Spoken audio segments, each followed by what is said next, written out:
Kompos memiliki manfaat untuk membantu kesuburan tanah. Kompos ibarat multivitamin untuk tanah pertanian. Kompos akan meningkatkan kesuburan tanah dan merangsang perakaran yang sehat, memperbaiki struktur tanah dengan meningkatkan kandungan bahan organik tanah dan akan meningkatkan kemampuan tanah untuk mempertahankan kandungan air tanah. Aktivitas mikroba tanah yang bermanfaat bagi tanaman akan meningkatkan dengan penambahan kompos. Aktivitas mikroba ini membantu tanaman untuk menyerap unsur hara dari tanah dan menghasilkan senyawa yang dapat merangsang pertumbuhan tanaman. Aktivitas mikroba tanah juga diketahui dapat membantu tanaman menghadapi serangan penyakit. Sekitar 70% penduduk desa Lembega telah menggunakan pupuk kompos yang diproduksi oleh kelompok Kemang Melati. Tanaman yang dipupuk dengan kompos cenderung lebih baik kualitasnya daripada tanaman yang dipupuk dengan pupuk kimia. Misalnya hasil panen lebih tahan disimpan, lebih berat, lebih segar, dan lebih enak.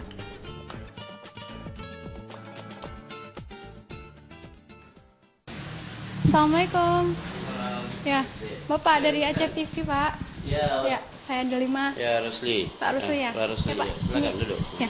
Ini pengen nanya-nanya tentang kompos ya, Bapak ya. Oh, boleh. Boleh. Ini saya juga penasaran kenapa sih Bapak ingin mengembangkan kompos yang ada di Lembega itu, Pak?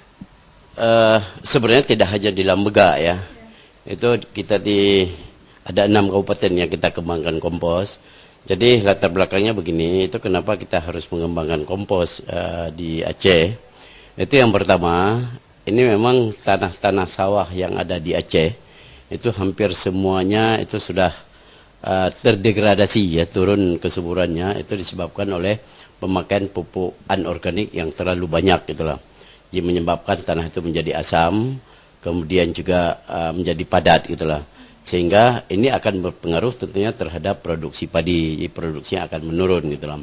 Jadi kita kembangkan kompos ini, itu tujuan yang pertama adalah untuk memperbaiki tanah itu sendiri, jadi membuat fisik tanah itu menjadi lebih baik, sehingga kesuburan itu menjadi lebih baik. Kemudian juga yang kedua itu tidak berbahaya terhadap lingkungan, ya. Jadi kalau anorganik dulu kita berikan ini macam-macam, itu kan bisa ularnya mati, kodoknya mati, semua mati. Kalau ini tidak gitulah. Jadi hama. Jadi ini aman terhadap lingkungan gitulah. Kemudian yang ketiga, ini kan bahan bakunya itu dari bahan organik. Jadi bisa dari sampah, bisa dari jerami padi dan sebagainya, sama-sama kotoran binatang juga. Jadi ini kan mudah diperoleh di desa-desa itulah. Kadang-kadang nggak perlu, nggak usah dibeli gitulah. Itu banyak di desa.